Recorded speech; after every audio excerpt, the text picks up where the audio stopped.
I know this thing is on, and I know that you can hear me. Nursing and healthcare needs advocates and activism. So what are you waiting for? Let's do the damn thing.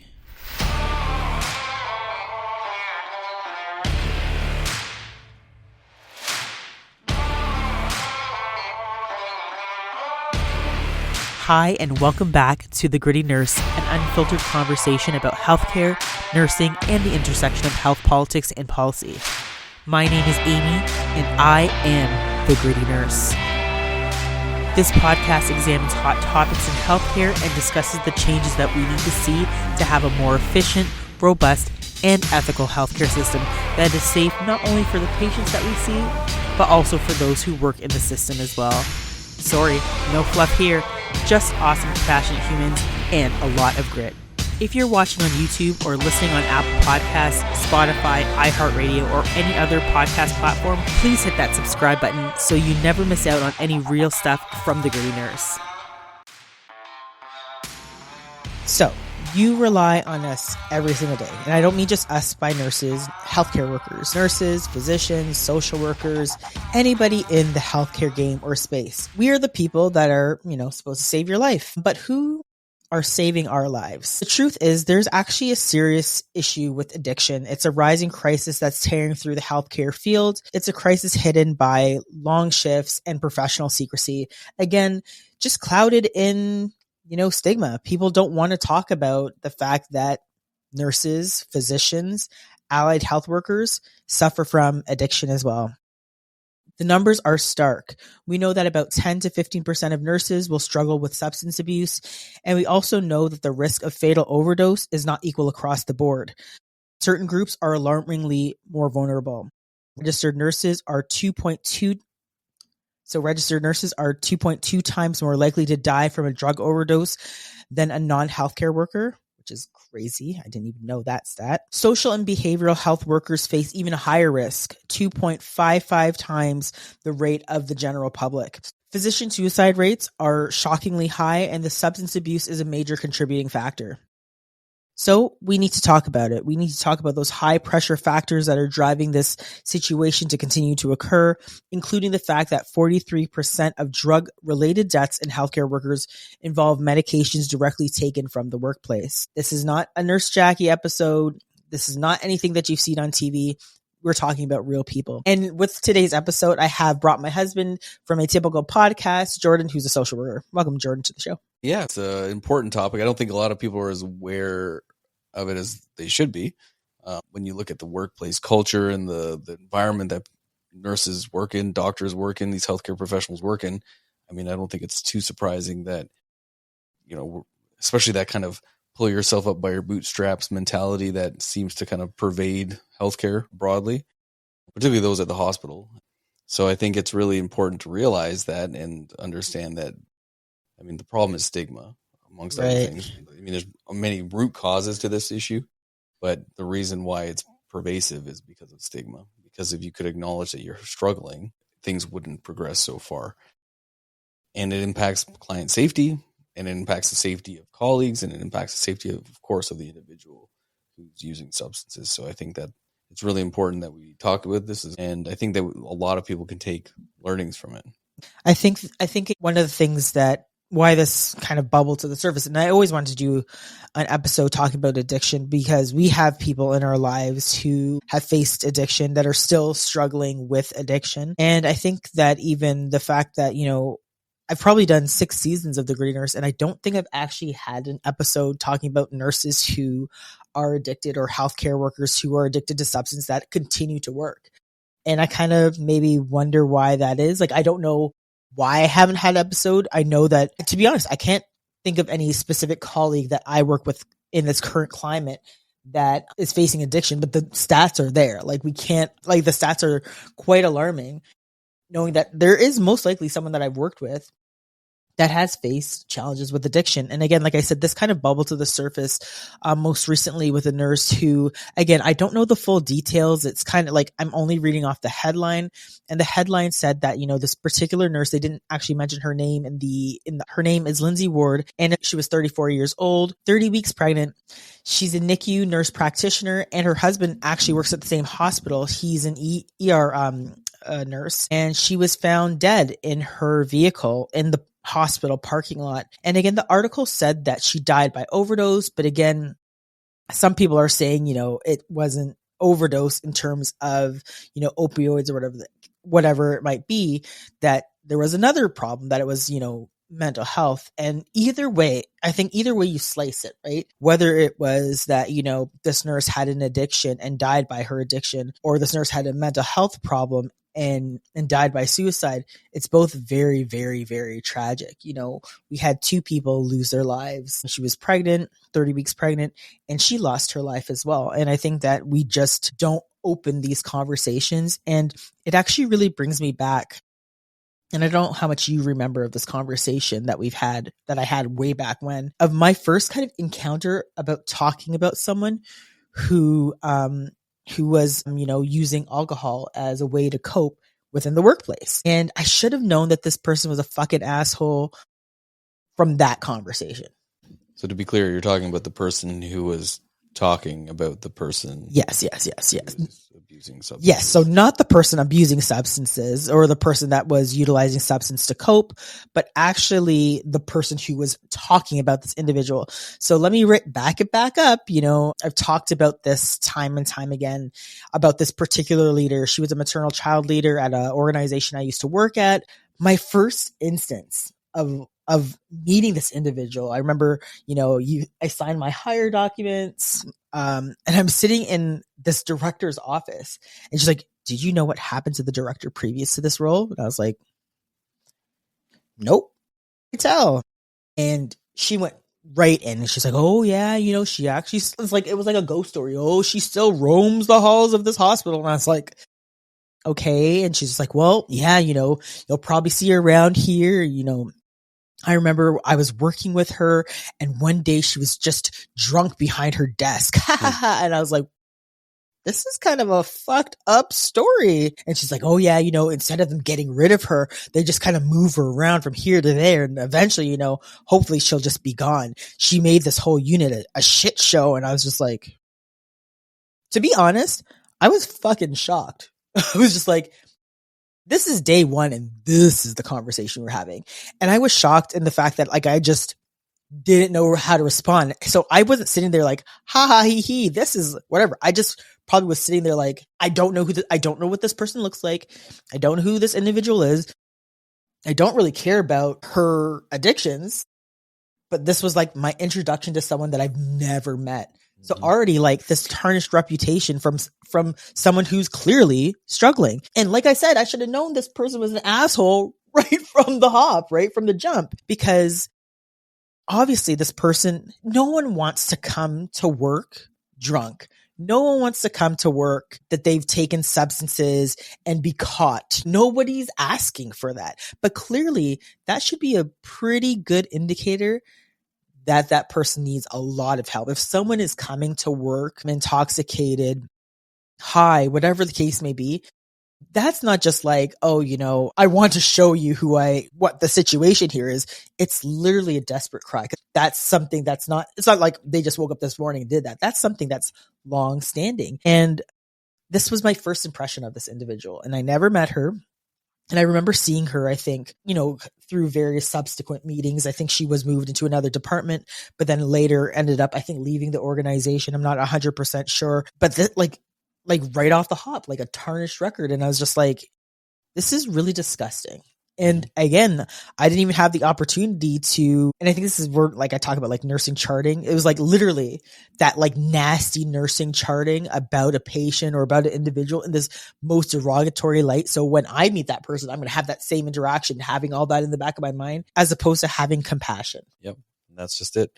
I mean, let's be clear. There's a lot to unpack there, but the fact of the matter is that stigma is a huge part of it. We've already talked about that. Curiosity is part of the cure to that stigma. What do you mean by that? What do you mean curiosity? So when you are inclined to stigmatize people, like we all make judgments, and all those judgments are informed by non-conscious processing in our brains because we've been acculturated because of all the things, right? The cure to that can be to ask why. Don't ask the person why, but this is just introspective. Ask yourself why that person might be abusing substances, right? I don't know if this person got that opportunity. No. And it would be, I mean, it's not their business to find out the actual reason why. But when you in your mind, this person is not doing these things because for no reason. It's not happening in a vacuum, right? And also, it's also important to ask yourself why. Why do I feel that way about that person? Why do I think it's okay to air their dirty laundry to somebody on day one and to bias a person who's never met them against them, right? So now they don't even get a second chance, right? They don't get a fresh slate until they leave, and maybe not even then, because as you've said, delivery is a small world, and word travels fast. I mean, at the end of the day, I understand there's frustration, though, right? I'm not going to try and like defend your boss too much because there's other issues here, and the way that my former boss, the way that person responded, former. All right, well, let's not do too many. So that was kind of a canary in the coal mine moment for you too, unbeknownst to you. So maybe that's a takeaway for some folks, is that if you have a boss who's being that glib about somebody else's personal business, while they're like already down on their luck, right? And one part of your job, by the way, as a supervisor, is to maintain a level of confidentiality for your reports. Like, so none. Not just is there that, but there's also clearly the like mental health considerations and the biopsychosocial factors that go into how that person's operating in the world. That's not happening. And so that's a problem, right? That's a problem writ large across society, but that's a big problem for somebody who's a nurse, who's presumably got their master's degree and should know better, right? And it's a sad statement of affairs that we can just look at the most essentialized version of those people. You're talking about somebody who formerly had actually risen fairly high within an organization, and now they've kind of fallen off presumably they've fallen off of their projected goal of either maintaining or continuing to rise. What would cause such a thing? Yeah, I mean, we have lives, right? Like, we have lives outside of these hospital walls or whatever the case may be. And it's some of those events that cause, people to abuse to substances or whatever the case may be. It could be a divorce. It could be like a loss of a family member. There's all sorts of reasons why people fall towards addictions. And again, sorry, I didn't mean to cut you off, but it was just like, I think that people don't think about. I remember when my former co-host came on to the scene, and then she came into my office, our shared office, and was like, "Did you hear about blah blah blah blah blah?" And I'm like, "Wow!" Like, she told you too? And she's like, "Yeah," but that's just like, that doesn't set us up for success. That doesn't set up anybody who's working in that environment. It makes it a toxic working environment for that person. Again, we're trying to reduce stigma. Again, this is why I say healthcare. It's like, we're supposed to be caring people, right? Looking after other people, ensuring that, we're putting their best foot forward, trying to heal, and actively tearing people down. Like, that is an active decision to tear someone down in that manner. And it's very groupthinky. It's very like that all the wolves after you. But you. Why? Because this person, I mean, listen, you can justify a lot in this world, right? What you can say? She caused the budget to be inflated, or this, that, and the other. I'm not saying that it's justifiable. I'm just saying that, nevertheless, it's still being justified. Right. There's lots of horrible things that happen in the world, but the reasoning would have been like, oh well, this person put patient safety at risk, and they let down their team, and they crap the bed, and now look at the mess I'm having to clean up, and all that other crap. I mean, at the end of the day, you're still a human. You're still expected to have compassion. If somebody's life is falling apart, then to kick them while they're down and be like, well, yeah, you fucked everything up. Well, everything for you was fucked up. I mean, that's very just lacking in compassion. And that, to me, more than anything, is kind of the issue, is this the lack of compassion, and the fact that it falls very much in line, unfortunately, with the whole nurses eating, they're young, or that concept of like bullying within nursing that is kind of not unique to nursing, but it's definitely a prevalent issue in nursing.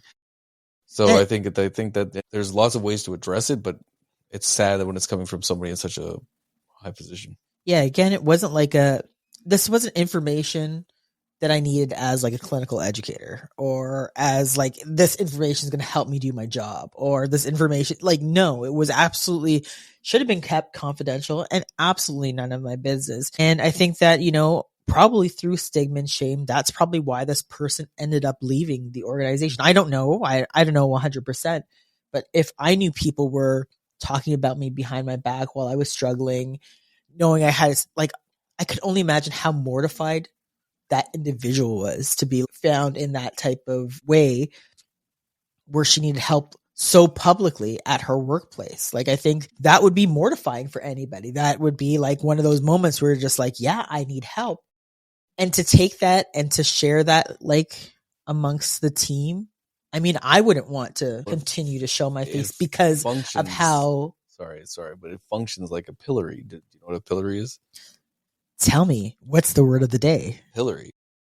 So a pillory is when you, like in the public square, they used to put those Oh, things yes, over okay, your head, yes, and you'd yes, be kind of yes, locked yes, in there, and yes. it'd be like this public shaming, and then people could walk by and like scold you and throw things at you and stuff like that. Maybe even hit you a few times. So it's very much like that. But what is the point of a pillory? The point of a pillory isn't It's just to cause pain. It's to cause pain and suffering. What's the point societally?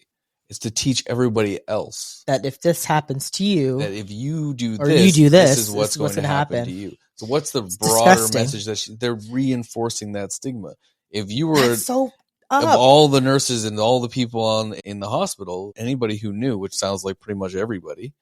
No, like everybody. What are they going to do when they feel like they're having issues? Like, and by the way, the slide into addictions can be very subtle, right? What happens when, say, a nurse hypothetically falls, hurts their hip because a patient knocked them over? Well, now, or they slipped in like a fluid and they hurt themselves and they got on pain meds, and then they realize that those pain medications make them feel less anxious. Right. And they can get through shifts without being debilitated by their anxiety. What do? Or they realize they're anxious and they're like, well, I'm really having a hard time getting to work. I should go tell somebody. I'd like to, but there's no way I'm going to, because look at what happened to that woman over there. Yeah, geez.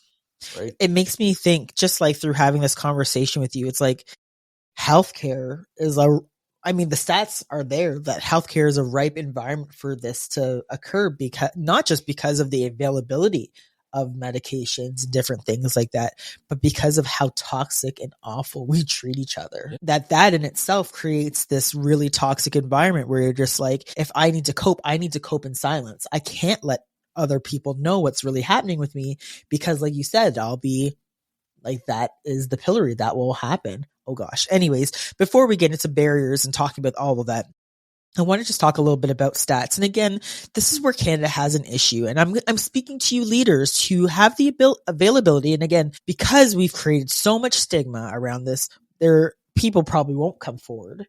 But I think it'd be important for us to actually have an understanding of knowing who this is happening to and how we can best support. But Canada does not keep stats. So I'll be reading American stats. So in terms of some studies done in the US, studies have shown that certain healthcare worker groups have significantly increased risk of drug overdose death related to non-healthcare workers. Social and behavioral healthcare workers were 2.5 times more likely to die of drug overdose. Registered nurses were 2.2 times more likely to die of drug overdose. Healthcare support workers, home health aides were 1.6 times more likely to die of a drug overdose. Physicians, including psychiatrists, health technicians, and other treating and diagnostic healthcare workers, did not show an increased risk of overdose death in this particular study that I'm talking about. But opioids were also heavily involved, with approximately 84.5% of drug overdose deaths among all healthcare workers were actually opioid related. It's wild, right? And I think that, again, I'd say the most concerning part about this is how we talk about opioids, particularly in recent news, right? We have the fentanyl czar. There's all this talk about like opioids crossing the border and how like opioids are bad. It's like, okay, I think the language around it matters. And I don't think the apples are the same. Of course, I think that we have to have these conversations. And I think just in light of, you know, some of the things that we're seeing, it makes it more difficult to come forward to say that, you know, maybe I'm struggling with opioid use because of the way that it's been talked about in the last, you know, couple months. And there's this whole concept in medicine, at least I've seen it anecdotally, and I'm sure you could speak to it more broadly.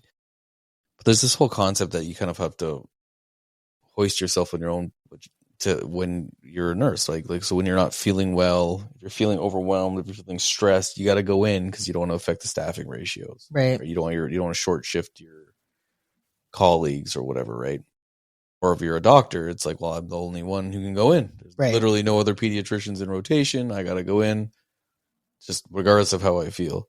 Right. Or if you're same goes with if you're a social worker at a hospital or whatever, right? Like, I got to get in there. I got clients who are waiting for me. I can't have them reschedule. Imagine that's going to create a backlog, blah, blah, blah, blah, blah.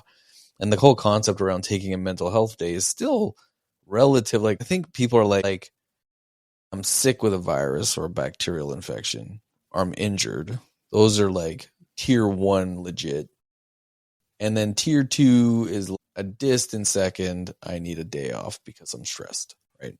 And let's be clear, one day off, if you're feeling chronically stressed, is probably not going to be enough, but it's better than 0. Yeah.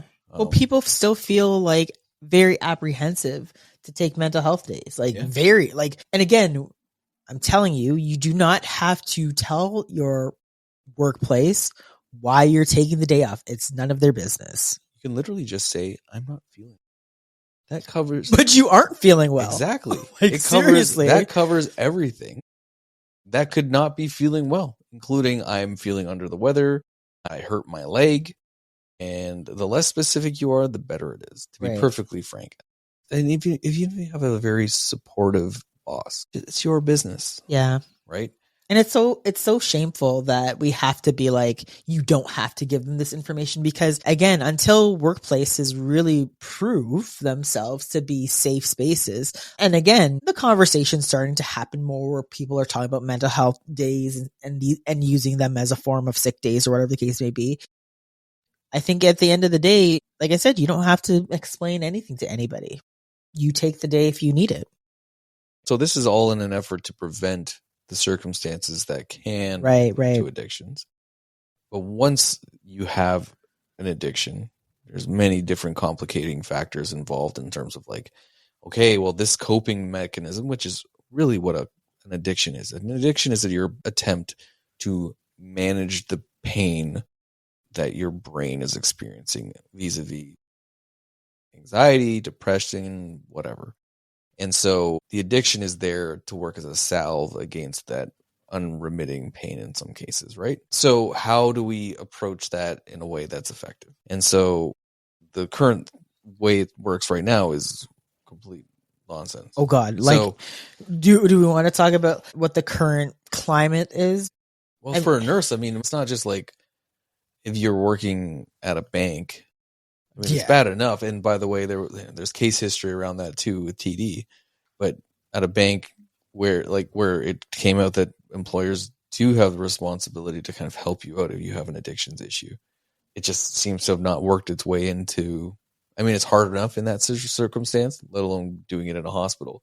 For some reason, it's worse. Well, I mean, have you had any experiences within your workplace or workplaces where you see programs for folks who might be, you know, suffering with addictions? Like, have you seen anything? They're not widely advertised, but they're often there. That's a part of the stigma. Like, why aren't they advertised? Like, and again, I'm going to say this, like, I think people categorize in their minds what is more acceptable versus others. It's like, oh, well, it's just alcohol. It's not as bad as taking an opioid. Like, a drug is a drug is a drug. And of course, there are some more severities with, you know, 100%. like opioids, if they're laced with fentanyl and different things. But at the end of the day, there's not like, oh, this is a better one to take versus the other. You know what I mean? I think at the end of the day, if you're struggling with addiction, you're struggling with addiction. Yeah, for sure. I mean, the reason why there's an addiction is in part the impairing component of it, right? Like that's the part really that needs to be addressed in addition to the addiction, right? Is like why you have one. Yeah. And it sounds so simple, and it is so not, based on like recidivism rates and everything like that, and just the hell that people who have addictions go through. But at the end of the day, it is conceptually simple that there is underlying issues, mental health and otherwise, that need to be addressed. Sometimes those are external factors. Like you're going through divorce. There's only so much you can do about that. And that's leading to mental health struggles. And there's internal struggles. And sometimes those two can co-occur. You have external and internal. But at the end of the day, it's a huge challenge. And what people need in that state is support, right? The cure for addiction is connection and purpose and meaning. The opposite is kind of what's happening now, which is this stigma against it, and this fear, and we got to hide it, and trauma and anger and shame and all these other things that drive addiction are like mushrooms. They grow best in the dark. I think I've used that analogy before. So all we're doing by having bosses who talk crap about people who are having mental health struggles and have subsequent addictions is we're just encouraging people implicitly and somewhat explicitly to vary it. Yeah, I would say, and I'm going to play the devil's advocate a little bit here. So I'm the employer, right?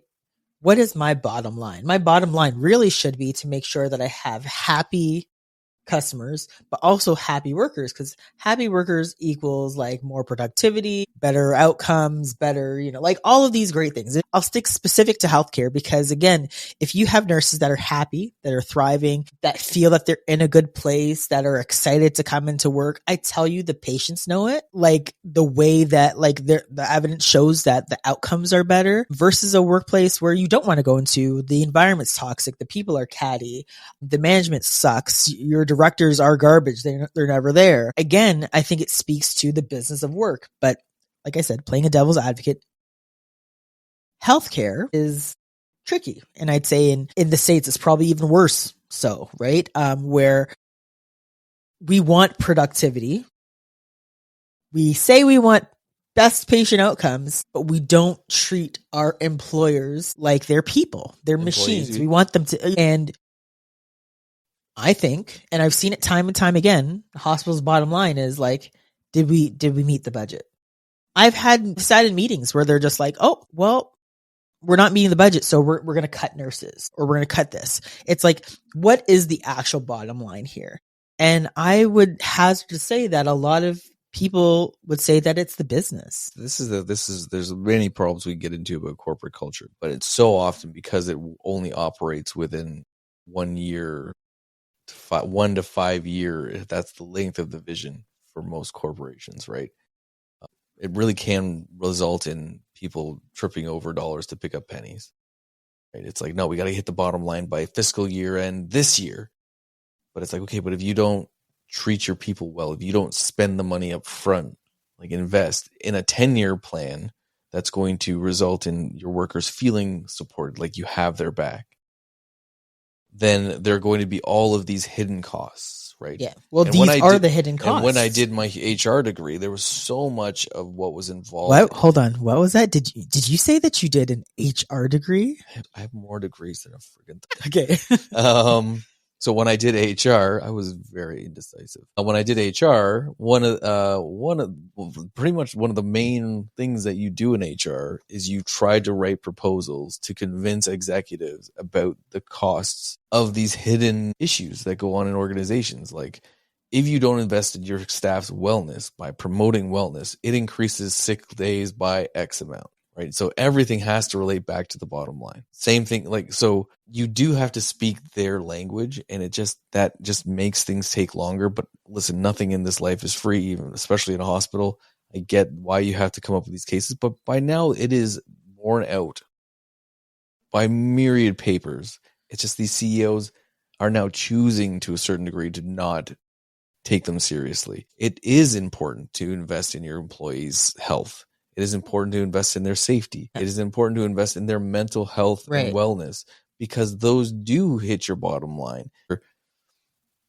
It's not exactly 100% clear, so they're like, really, I don't realize that gain, or I won't realize that gain for 10 years and I'm thinking of the next 5. That's how long I write a business plan. So it's just this myopic approach is very problematic, right? And it's this willful ignorance of like, listen, like, I don't care. Not even ignorance, I guess. It's just like apathy. Like, I was thinking about myself and just like, I've been a nurse for over 10 plus years. And I was like, okay, so how many do I know of any particular special programs? And I think I only heard of it through the grapevine that, for example, and this is actually only if you're union, like, I don't know if there's anything else out there that exists, but I remember hearing that like you could be put on kind of like a behavioral plan where they kind of like watch and monitor your practice through like with the College of Nurses of Ontario, as well as, your union, where they put you on kind of like a plan to help support this worker. But again, from the person that I heard from, they said they did not feel supported and they felt it was more punitive. And this is where I'm like, we don't have the right things in place yet. And again, I scoured ChatGPT to find out like what is there out there. And man, it gave me the basics. It's like many healthcare organizations offer EAPs. Well, we know how far that's going to get you. It's not going to get you far. And then they said in-house mental health support. And I was like, okay, so yeah, there are clinicians that are available in-house, but it's like, what are you going to go on your shift? Like, I'm just going to like, again, I wouldn't want to go to the place that I work for support. Anyways, that's just me. But again, there are some places that offer in-house support. And then again, it recommended that there are mental health toolkits and resources. If you were someone suffering from addiction and you were at like a low point, I'm glad that the resources are there. They have to be there. But these aren't really in the places where I need them best.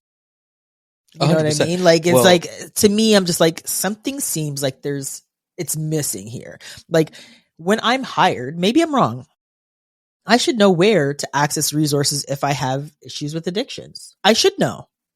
But I don't think that's something that they talk about. Again, I would even bring it back further, like in nursing school. I don't remember them ever talking about what would happen if a nurse was to get addicted. Because it's just like, again, we don't talk about Bruno. We're not talking about that.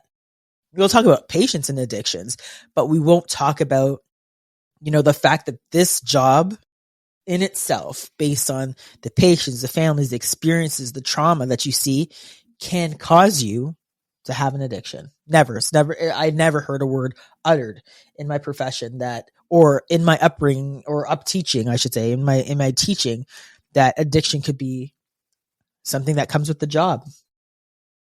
No, who the hell would want to do that job? Well, hey, I mean, did you see what it said about behavioral support workers? 2.55. And being one, I could definitely see why that would be the case. You're talking about see some dark shit. Vicarious trauma, 100%. And just straight up trauma, right? And they're both very difficult to manage. So we can get into vicarious trauma at another time. But at the end of the day, it's really on the employer to support the employee as long as the employee is willing to do the things that they need to do. Like, there is a safety implication for sure, and a business has to still run, but it can't happen at the expense of your workers. We don't live in that kind of society. So if the employee is found to be using or abusing substances in an addictive way that would be considered an addiction, then they should be able to, as long as they're doing a rehabilitation program and receiving assistance to try and figure that out, then that should be treated like any other disease process. Thank you for saying that. Like, I think that's like the humanistic version of how things should go. But again, there are so many barriers, right? There are barriers like we already talked about, stigma and shame. 100%. I would say that's probably the biggest barrier, the fact that we feel that there's going to be judgment passed on us about what's happening in our lives from colleagues, friends. And as healthcare workers, just seeing it as like a moral failing, like, I'm supposed to be out there helping others and I can't.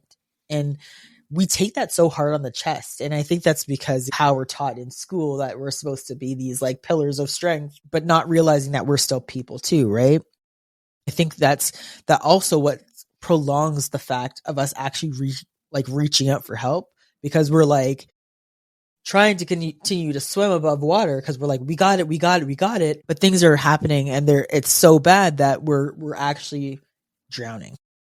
And that's when, some of the worst things can happen. An overdose, an accident, coming to work intoxicated, or whatever the case may be. And it should never get to that point. I think it's important for people to know too that I don't know everything about addiction. It's not my area of specialty. And a lot of folks OD because they've used and then they stop because they don't want to be using. And then after a period of time, because of an inflection point in their life, they jump back on again, and then they choose a dose that they did previously, but now their body is down regulated, has re-regulated, so that is now a dose that could kill them. Right. And it's just we know accident. Right. Yeah. And so that's tragic. It's tragic that they didn't have the support. It's also tragic for a variety of reasons. Right. And I think that more support is needed. I think if we're looking back at healthcare more specifically, that $20 over 10 sessions for psychological assistance is not sufficient. Right. You're not incentivizing the right thing.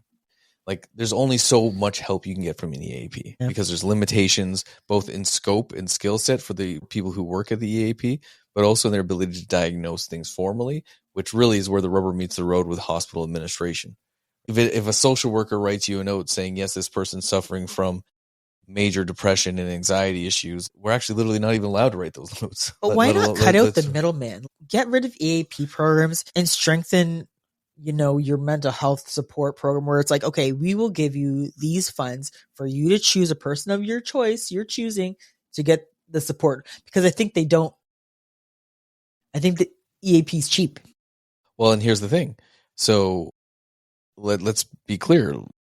Nurses and frontline staff at hospitals and mental health workers and doctors, I would say, face comparable levels of stress to police officers and first responders. When I was with a victim services organization, they had, I think it was like $10,000 a year or something like that. And some of that shit's mandatory. Sometimes they have to something tragic or something really bad happens. 100%. And it's like, you are mandated to go do like these sessions. You have to do it. It wasn't even just after an incident. I'm so glad that you mentioned that. It wasn't even just after an incident. It was actually like mandated, like you had to check in regardless of what happened. Nursing should have that. 100%. Healthcare should have that. Like, you seen a tragic birth. That patient died. That person was a gunshot wound and you were holding the wound closed, or, you saw a baby die. You are mandated to come in to do 5 sessions with us. Or even if you didn't have a tragic incident, you have to do your 2 check-ins a year. Right. Why don't we do that? Well, listen, that's just should be the minimum, because at least what that shows nurses and doctors and frontline healthcare workers is that you care the bare minimum, right? That opens the door a little bit, because who knows, during those mandated psychology sessions, right, assessments, it might be disclosed. Yeah, I'm struggling. I think I'm starting to drink too much wine. Like, I think I hit too many beers, or like my pain meds. I don't really feel pain in that leg anymore, but I've been telling my doctor I do, right? And then we can catch these things earlier, so that maybe the addiction doesn't become so entrenched. Maybe we can get some more supports in play. But that at least shows, like, if listen, don't watch the mouth, watch the hands. So you can say, you can send out all the memos you want in the world. You can send out all the psychoeducational documents and say, listen, we have all of this wonderful stuff on the shared drive on SharePoint. It doesn't matter, because as an employee, what I watch is what you do and where you place the emphasis of your funding and your energy. If you place a lot of it in a good pilot program, if you put a lot of emphasis on my mental health, hey, I'm more likely to be like, oh yeah, these people actually take this shit seriously. I worked at an organization recently, and it had its pros and its cons, but one of the things I was of no doubt on was that they took that seriously. Right? Yeah. Right? Why? Well, in part because when the CEO sent out her message, in her signature, it went out all the time. It was like, I do not expect you, and I do not want you to answer any emails or take phone calls after your shift is done. Right. To me, I was like, okay. And it was a for real thing. Yeah. And I think I think that would be actually, like I said, I think that'd be an amazing pilot program for someone to run to say, hey, let me just give this a try. Because, and I know some people, of course, anybody can make a workaround to anything. Because some people are like, oh, well, police officers are so, yes, okay, yeah, we know that, right? But I think the other reason is because they have deadly weapons, they have firearms or whatever. You don't want crazy police officers shooting people. Anyways, that's a whole other conversation. But again, nurses even can the clerical be, staff had to do it. well, see, then there's really no excuse. I was going to say, healthcare workers, we deal with people's lives on a daily basis. So you should want to make sure that So what the whoever's pilot looking project after should be you, is nurses everything that the police have in terms of. well, why don't nurses have the same benefits police officers do? We don't get the same pay. We don't get the same protection for mental health supports. We aren't under presumptive care models. We don't have strong unions that, you know. I could only speculate, and I don't want to piss off anybody. Tell me what it is, Jordan. Is it because your union sucks? Is it because your union sucks? Is it because you're women?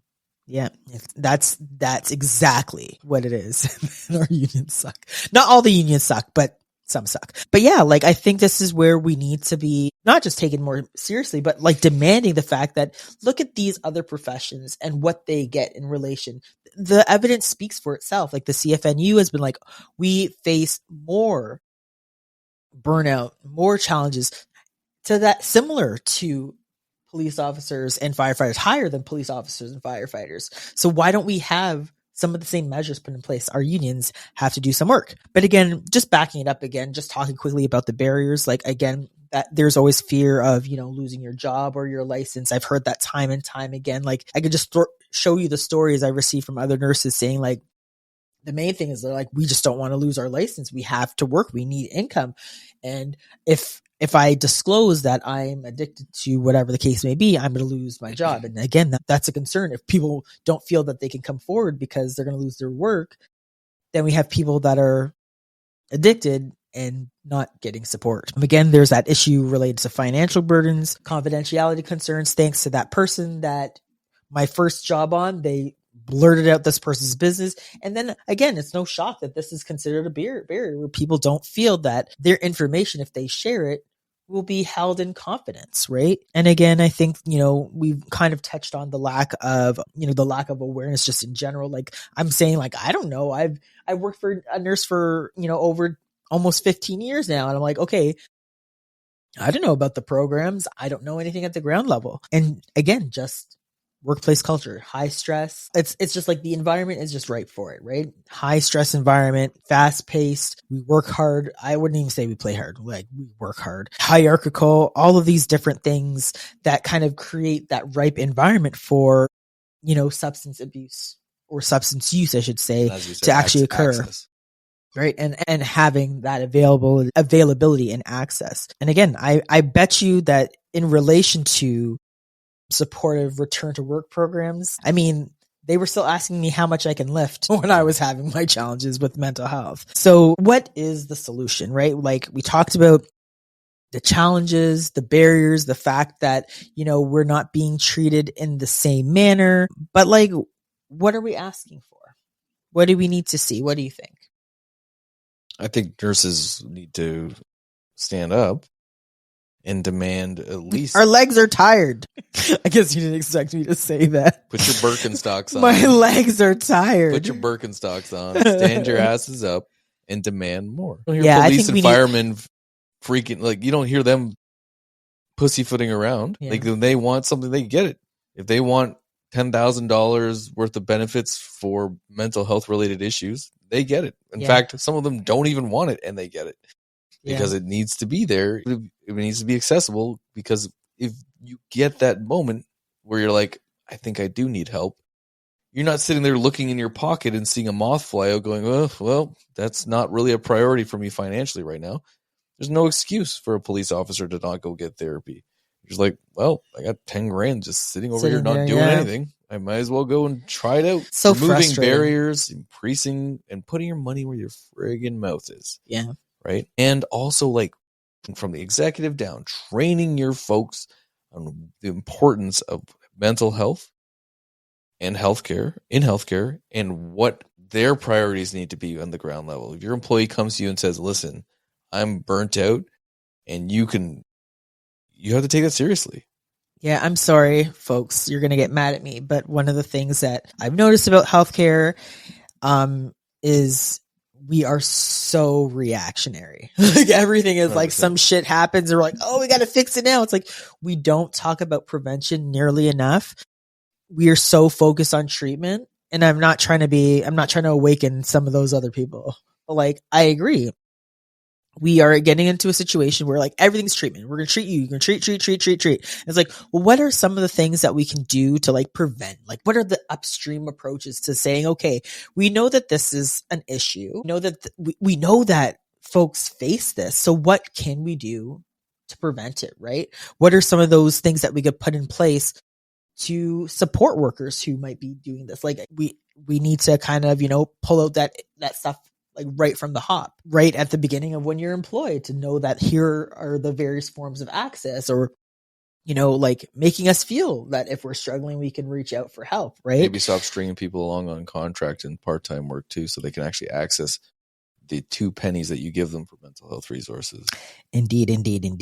And I think, again, like, you're right. I mean, I was making the joke about our legs being tired. Put your tens on and fucking do something, because we will get left behind, right? We're constantly being left behind. I've never seen, and physicians do a better job too, right? So police officers, they go to their unions. We want this % wage increase. No one sits there and says they're being greedy. Well, I mean, they're being fucking greedy, but like nobody sits there and is like, oh, the general public doesn't sit there and say that they're greedy, or whatever the case may be. They don't say it's asking too much. Or if they put a stipulation for mental health support, they're not seen as asking too much. We don't ask enough. We don't ask enough for these resources. Like, we need to be like, we need to care about ourselves, and we need to make other people care about ourselves. And again, one of the biggest issues that we have is we have no strike and no lockout clauses. And I think those things need to be revisited. I'm not trying to stir the pot. Maybe I am trying to stir the pot, but again, we have no bargaining power. Like, we have no I chips. can tell you what your chips are, because police also have the same restrictions. They cannot strike. They cannot. Yeah, you know what their bargaining power is? What's the bargaining power?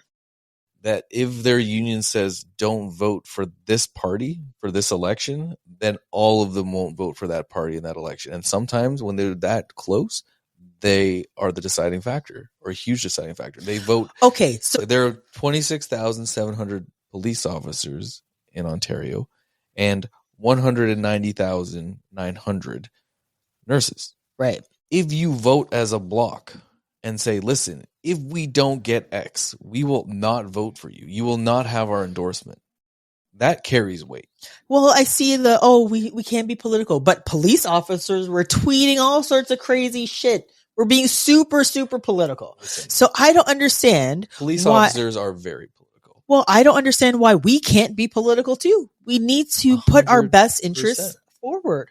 And I think this is where, again, we shoot ourselves in the foot, because we don't want to rock the boat here, or we don't want to make this political leader here mad because, they funded our gala, our fundraiser. It's like, okay, whose interests do we have?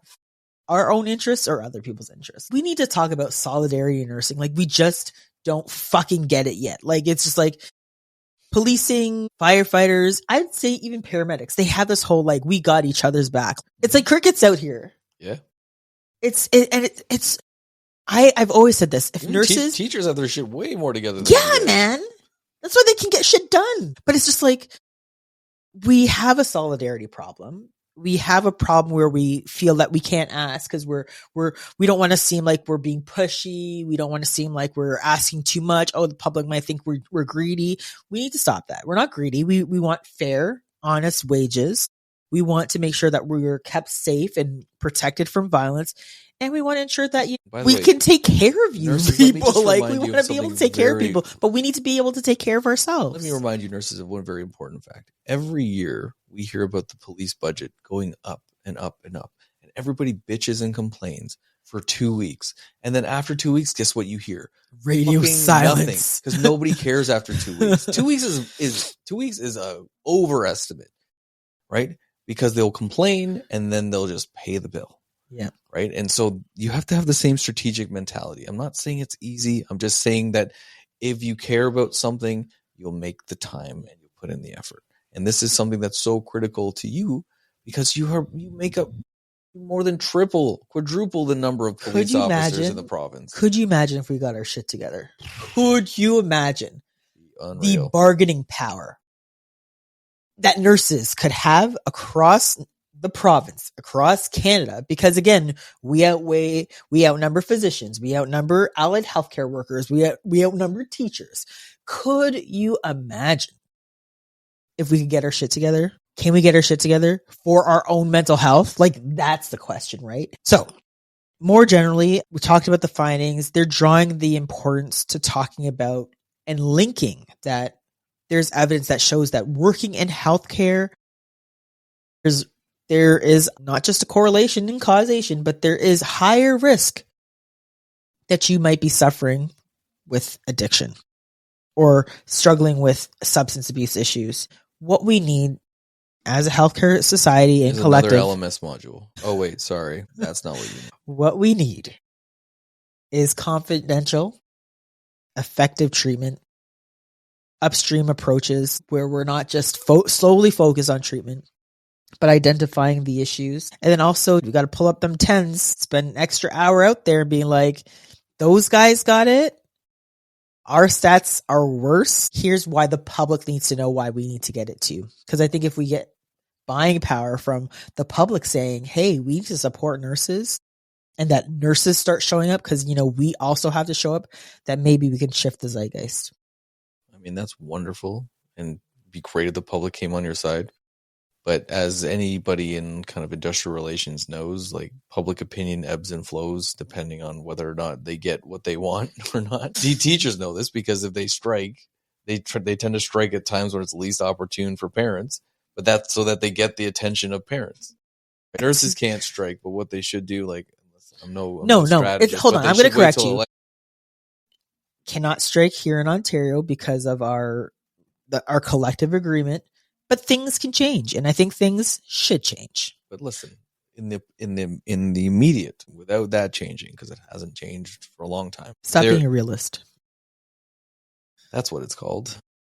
It's important to know that you, as a bloc, represent a huge force in our politics in Ontario, and I think nurses need to really realize how much power they have. Right. Like, I've seen flight attendants and like a government lockout of the United States.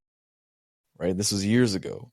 The flight attendants were striking just recently, and they came to the table pretty quick. But when you can't strike, you can say, listen, or imply, I don't care. You think that the police commissioner and the unions go to Doug Ford or whomever, and they're like, we're apolitical, so you just do you. And they'll negotiate completely. They go inside offices, they meet each other at the bar, and they're like, listen, dude, we will vote as a bloc against you, or we just won't show up if you don't give us X, Y, or Z. Well, that's why we know Doug Ford's back's hurting so bad. Nurses need to have the same backbone, speaking of backs, and have the same tough conversations where they're like, listen, we're apolitical, but we also have to have our own backs. Yeah. And so if you don't support nurses, if you're not pro-nurse, then you are not going to get 200,000 votes in this election, which might very well be enough to turn the tide against you. Maybe we won't vote for you or against you. Maybe we just won't vote. Right? Yeah, man. That's some dreamy thinking. That's less dreamy than trying to change a collective agreement. What we need is solidarity. And no, it's an identified problem. So we've got some work to do. We don't want to lose any more nurses or any healthcare professionals to addictions. Let's do ourselves a service and start talking about it more and start demanding more. I think you're 100% right. So thank you so much for listening to the Gritty Nurse podcast. My name is Amie Archibald-Varley, and the Gritty Nurse. Stay tuned next week, where I don't know what we'll be talking about because, it is October, so I'm getting ready for Halloween. So, yeah. Yes, Jordan will do the voices. Again, thank you, and stay tuned. Looking for a great gift for a nurse or someone who needs to learn about nursing? Check out my national best-selling book, The Wisdom of Nurses, Stories of Grit from the Bedside. Thank you so much for listening to The Gritty Nurse with Amie Archibald-Varley. If you're watching on YouTube or listening on Apple Podcasts, Spotify, iHeartRadio, or any other podcast platform, please hit the subscribe button so you'll never miss out on any awesome episodes from The Gritty Nurse. Thank you so much, and stay tuned until next time. Stay gritty.